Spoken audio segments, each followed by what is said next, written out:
Hey guys, welcome back to my channel. This is Shirani. Today I'll be showing you how I make these soft ginger cookies. If you're new to my channel, welcome. And if you have not yet subscribed, I'll be glad to have you. I'm gonna start off by peeling my ginger. And I like using a spoon to do that because it's just so much easier to use than a knife, plus it's less wasteful.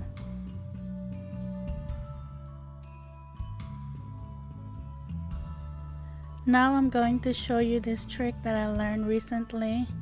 I saw this on Instagram and I wasn't so sure about it at first, but oh my gosh, this just changed the way I grate ginger. I'll never do it any other way but this way. All you have to do is put a piece of plastic wrap over your grater, and you don't even have to cover the whole thing, just the piece that you're using. Just make sure you secure it on there, and I have it set on a damp paper towel just so it doesn't slide around too much. Then just grate away like it's nobody's business. I'm telling you, this makes it so much easier to clean up, and you'll see what I'm talking about when I'm finished.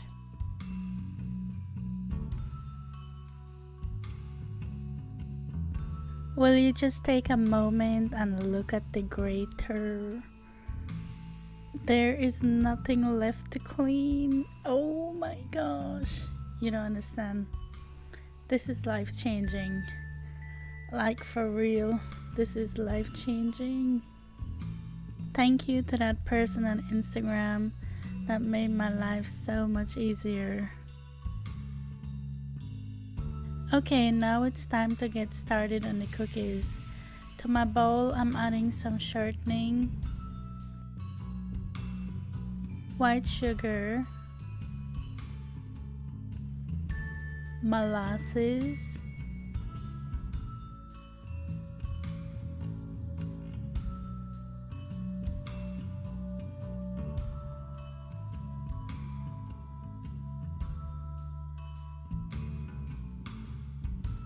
an egg,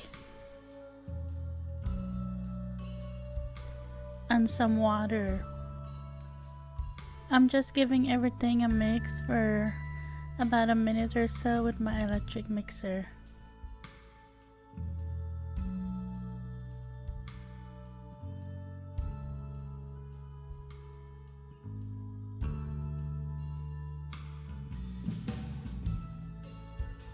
Now I'm adding all the dry ingredients, and I'm starting with some all-purpose flour,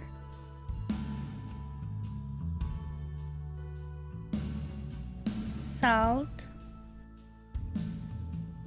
baking soda, nutmeg, cloves, cinnamon, and of course the fresh ginger. Give everything a good mix until thoroughly combined.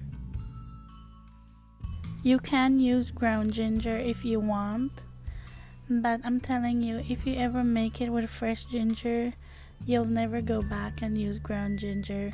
It makes such a difference. To me, this just reminds me so much of Belizean Bulla. I know, this look nothing like Bulla. You might think, girl, you crazy. Then I say you make Bulla. But I'm telling you, it might not look like Bulla or the texture is not like Bulla, but the taste is there. I might even go out on a limb and say, this better than Bulla. I mean, this I like Bulla on another level. For the Belizean people that are watching, can you please help me out and leave a comment below and tell me, if someone asks you what the Bulla, how would you describe it? I was trying to think of ways that I could tell people what it is, but it's hard to explain what it is because there's nothing like it. I was trying to find a picture or anything online and I couldn't even find anything. Anyways, after I got everything all mixed together, I'm covering it with plastic wrap and I'm putting it in the refrigerator for 1 hour to chill.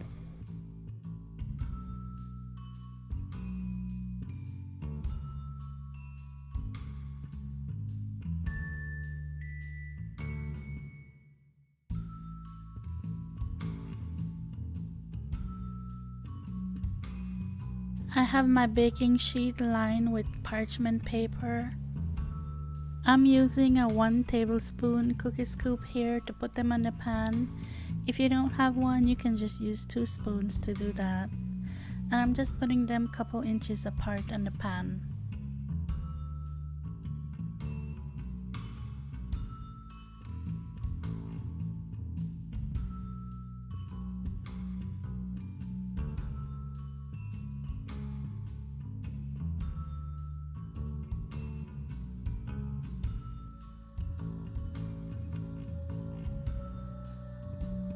I'm baking these at 400 degrees Fahrenheit for 9 minutes.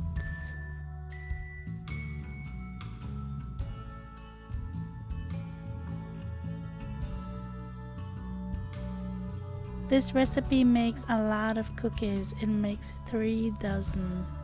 But what I like to do is I put it in a Ziploc bag and I freeze it. So whenever we want some cookies, we'll just take some out ahead of time. And then before I eat it, I just pop it in the microwave for like 10 seconds. And it tastes nice and fresh, like it's just out of the oven.